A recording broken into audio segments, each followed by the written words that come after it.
पाकिस्तान और अफगानिस्तान तालिबान के दरमियान इस्तांबुल में मुज़ाकरात का जो तीसरा दौर इस वक्त जारी है। वज़ीर दिफा ख्वाजा आसिफ ये कहते हैं कि हमारा एक ही मुतालबा है, अफगान सरजमीन से दरअंदाजी बंद हो और अफगान सरजमीन पाकिस्तान के खिलाफ इस्तेमाल ना हो। भारत का काबुल पर असर रसूख है, वो नहीं चाहेगा कि मुज़ाकरात कामयाब हो। भारत की ख्वाहिश है कि वो पाकिस्तान को दहशतगर्दी में उलझाए रखे। उधर पाक अफगान सरहद पर फायरबंदी की खिलाफ वर्जी हुई है और वजारत इत्तलात का यह भी बताना है कि चमन बॉर्डर पर अफगानिस्तान से कुछ अनासिर ने पाकिस्तानी पोस्टों पर बिलाइस्तेल फायरिंग की और सिक्योरिटी फोर्सेज ने फौरी और मौसर रद्दअमल देते हुए जिम्मेदाराना तरीके से जवाब दिया है।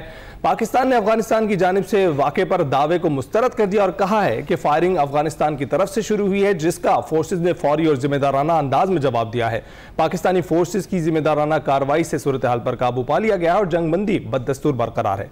दूसरे भारतीय रियासत बिहार में रियासती इलेक्शन का पहला मरहला मुकम्मल हो गया और राहुल गांधी ने मोदी सरकार पर वोट चोरी का कहा है और सबूतों के साथ बात की है कि अगर बिहार के इलेक्शन में शिकस्त होती है तो मोदी सरकार लोकसभा में खतरे की घंटी बज जाएगी। इसी पर हमने बात करनी है। मैं ज्वाइन कर चुके हैं ब्रिगेडियर रिटायर्ड मसूद अहमद खान साहब। अस्सलाम वालेकुम ब्रिगेडियर साहब, गुड मॉर्निंग, आप कैसे हैं? ब्रिगेडियर साहब, आपकी आवाज हम तक नहीं आ रही, गालिबन माइक म्यूट है, अनम्यूट कीजिएगा।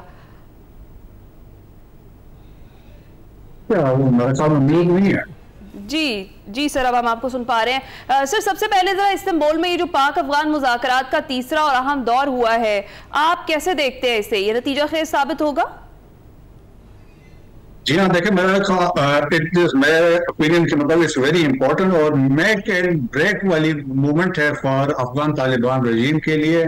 और मेरे ख्याल में the only option Afghan Taliban regime के लिए है एक्सेप्ट करें पाकिस्तान के डिमांड्स के लिए, क्योंकि अफगानिस्तान जो है डिपेंडेंट है पाकिस्तान पे, पाकिस्तान अफगानिस्तान पे डिपेंडेंट नहीं है। और अभी आप देखें 26 दिन से बॉर्डर बंद है, तो जिस तरीके से वहां पे इसकी इम्प्लीकेशंस हम देख रहे हैं अफगानिस्तान पे, वो बड़ी सीरियस इम्प्लीकेशन है, क्योंकि 90% उनका जो इंटरनेशनल ट्रेड है दैट इज थ्रू पाकिस्तान, तो वो रुका हुआ है। और फिर पाकिस्तान देखे, पाकिस्तान तब फैसिलिटेट ये चीजें कर सकता है, not at the cost of terrorism जो आप पाकिस्तान में करवा रहे हैं, जो आप फैसिलिटेशन करवा रहे हैं। सो वन पार्ट एजेंडा, और इसमें यही है कि जो अफगान साइल है that should not be used. और एक वेरीफाइबल मैकेनिज्म की बात की गई थी ये पीछे जब हमने 25 अक्टूबर में बातचीत हुई थी कि कैसा इसको मॉनिटर किया जाएगा और क्या न्यूट्रल लोग बैठेंगे, कौन होगा, that mechanism is very important कि कैसा इन प्लेस होगा। पाकिस्तान ने ऑलरेडी इररिफ्यूटेबल एविडेंस दिया है। और अभी देखें जो जिस तरह लीक डॉक्यूमेंट्स से अफगानिस्तान के जनरल डायरेक्टरेट ऑफ इंटेलिजेंस की तरफ से वो रीलोकेट कर रहे हैं ये फितना उल खारिज के और फितना उल हिंदुस्तान के लोगों को मेन शहरों में ले जा रहे हैं। और इतलात जो है बशीर जैब को भी उन्होंने रीलोकेट किया है। तो सिंस पाकिस्तान की एजेंसीज, इंटेलिजेंस एजेंसीज को पता है, तो वो इतलात बराबर की आ रही है। तो देखें, इससे दोहरा मयार भी पता चलता है अफगान तालिबान रजीम का। कभी कहते हैं कि यहाँ पे है नहीं है, फिर कहते हैं पैसे दें तो रीलोकेट कर लेते हैं।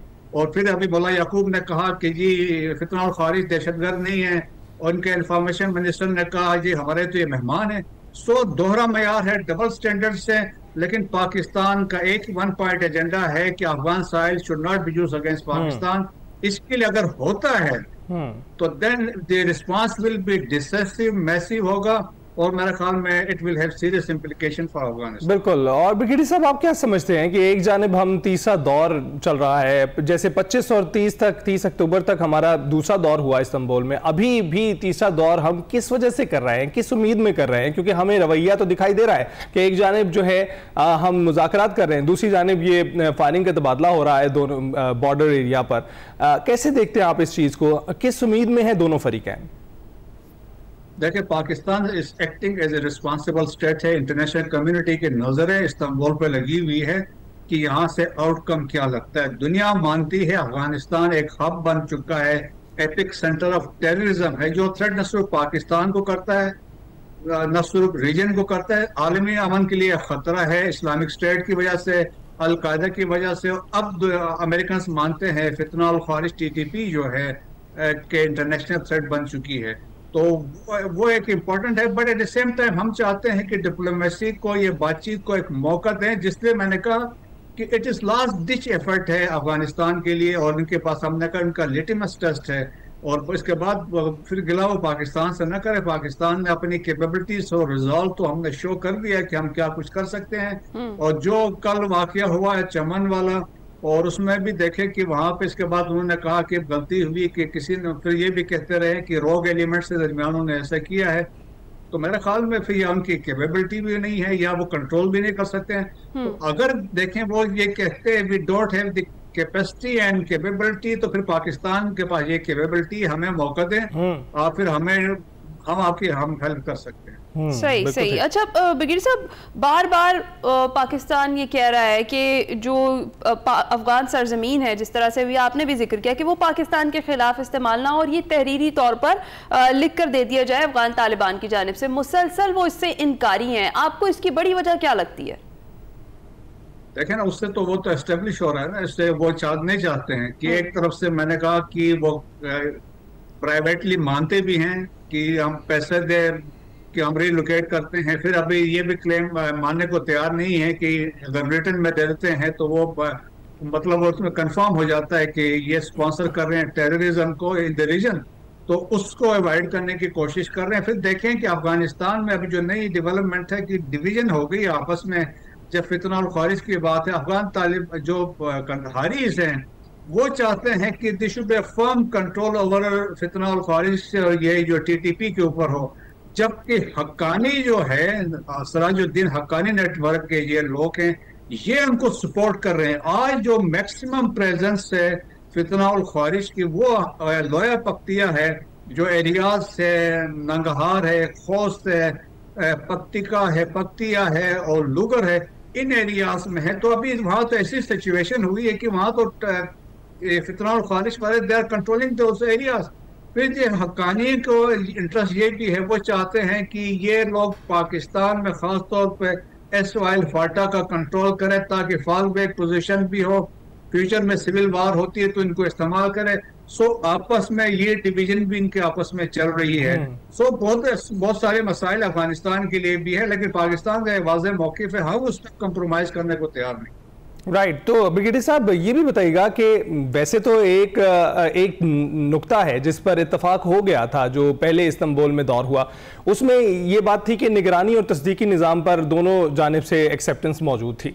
लेकिन जब आप दहशतगर्दी का लफ्ज़ उसके अंदर फिट करते हैं और कहते हैं कि आप दहशतगर्दों की मॉनिटरिंग और वेरीफाइबल सिस्टम में उनको भी नज़र में रखेंगे, तो वो वहाँ पर जो है एक इबाम पैदा हो जाता है और अफगानिस्तान की जानिब से जो है ना वो टाल मटोल की जाने लगती है। ऐसा क्यों आपको लगता है? देखें, ये बिल्कुल सही है कि ये एक बड़ा इंपॉर्टेंट इसमें पॉइंट है कि क्योंकि वो अभी पहले तो मान नहीं रहे थे, प्राइवेटली मानते भी हैं, फिर वो साथ ये भी कहते हैं कि ये हमारे साथ लड़ते रहे, हमारे लिए मुजाहिद है। लेकिन देखें कि जो एक फतवा पीछे, अनफॉर्चुनेटली मैंने कहा डिवीजन की बात है, मुल्ला हैबतुल्लाह अखुंज़ादा ने एक फतवा दिया था। उन्होंने कहा था अफगान नेशनल्स वो किसी तहरीक का हिस्सा नहीं बन सकते हैं, किसी ग्रुप को ज्वाइन नहीं कर सकते, क्रॉस बॉर्डर जाके कोई लड़ नहीं सकते हैं, वो मुजाहिद नहीं बन सकते हैं। लेकिन उनके इस फतवे को एक्सेप्ट नहीं किया गया। अफगान नेशनल और फितना और ख्वारिज को ज्वाइन कर रहे, स्पेशली हक्कानी के एरियाज में, तो वो इस वाला इसमें एक फैक्टर इसमें दरमियान में है। लेकिन देखिए उनके कहने से कुछ नहीं होता है, लेकिन इंटरनेशनल कम्युनिटी मानती है, रीजनल कंट्रीज मानती है। मॉस्को फॉर्मेट पे बात हुई, एससीओ पे जो आपने देखा ना कि उसमें जो कम्युनिके इश्यू हुआ था उसमें भी यही बात की गई थी, फितरा ख्वारिज की बात की गई थी, बीएलए मजीद ब्रिगेड को मेंशन किया गया था। सो इंटरनेशनल कम्युनिटी मानती है, अमेरिकन मानते हैं। और तो देयरफॉर अभी देखे कि दोहा जो एक्चुअल पहले वाला हुआ था अमेरिकन के साथ, वो तो इम्प्लीमेंट वो भी नहीं हुआ। तो लेकिन ये ठीक है ब्रिगेडियर साहब, दूसरी जानिब अगर हम देखें तो भारतीय रियासत बिहार की बात करें, वहाँ पर रियासती इलेक्शन का पहला मरहला है और जब जब भी इलेक्शन होते हैं वहाँ पर तो मोदी सरकार जो है वो कोई ना कोई ज़रूर ऐसी हरकत करती है, कोई फॉल्स फ्लैग ऑपरेशन करती है, डेफिनेटली पाकिस्तान का नाम, इस्लाम का नाम इस्तेमाल करते हैं वोट हासिल करने के लिए। आपको लगता है कि जो मज़ा उन्हें चखाया इस साल हमने, उसके बाद अब वो इलेक्शन से पहले कोई ऐसी हरकत करने का सोच सकते हैं? अभी देखें कि Indian illegal occupied Jammu and Kashmir से खबरें आ रही हैं कि जब हम ये बात कर रहे हैं तो किश्तवाड़ वाले एरिया में अभी वहाँ पे वो खबरें फीड कर रहे हैं अपने मीडिया को कि वहाँ पे there is a gun battle encounter हो रहा है, कल से हो रहा है विद कश्मीरी मुजाहिदीन है और जिनको वो कह रहे हैं कि इधर पाकिस्तान से गए हुए हैं। तो स्टोरी वहां से बिल्ड कर रहे थे। फॉल्स फ्लैग ऑपरेशन की कहानी तो एक ऑलरेडी वो that is in process. Election का कल एक मरहला बिहार में हो चुका है, दूसरा 11 को होना है। सिंस वेरी इंपॉर्टेंट इलेक्शंस इसलिए भी है कि बिहार के देखें कि 243 मेंबर असेंबली से है और वो वहां पे अभी भी जनता दल यूनाइटेड की हुकूमत रही है जो अभी सेंटर में इनके मोदी के साथ मिली हुई है, लेकिन वहां पे अभी बहुत सख्त कंटेस्ट है। फिर 40 लोकसभा की सीटें भी हैं, तीसरा बड़ी रियासत है, तो उस पॉइंट ऑफ व्यू से यहाँ पे बहुत है। फिर लेकिन जिस तरीके से अभी एक्सपोज किया राहुल गांधी ने, जो इलेक्शन कमीशन के उन्होंने कहा कि वो एकतरफा उनको बीजेपी को सपोर्ट कर रहा है, फेक वोटर लिस्टें बनी हुई है, तो बहुत सारे इसमें वाकई development. So these are activities. एक तो ये है देखें जैसे त्रिशूल कर रहे हैं, तो ये भी इस प्रोसेस का एक हिस्सा है। तो उसको जो ग्राफ है मोदी साहब को, उस ग्राफ को उठाने के लिए, और बेसिकली ये देखें कि ये इलेक्शन तय करेंगे मोदी का ग्राफ या उसकी पॉपुलरिटी आरएसएस बीजेपी के कहां पे। बिल्कुल ऐसे ही है। ब्रिगेडियर साहब बहुत बहुत शुक्रिया हमसे गुफ्तगू करने के लिए, और हम देखते हैं कि अगर ये साहब इलेक्शन हार जाते हैं तो क्या नताइज निकलते हैं। और इस वक्त हमारे जो बिरादर मुस्लिम मुल्क के साथ हमारे मुज़ाकरात इस्तांबुल में जारी हैं, उम्मीद करते हैं कि मुज़ाकरात किसी करवट बैठ जाएंगे, क्योंकि ये किसी के भी हक में नहीं है। ब्रेक पर जाएंगे।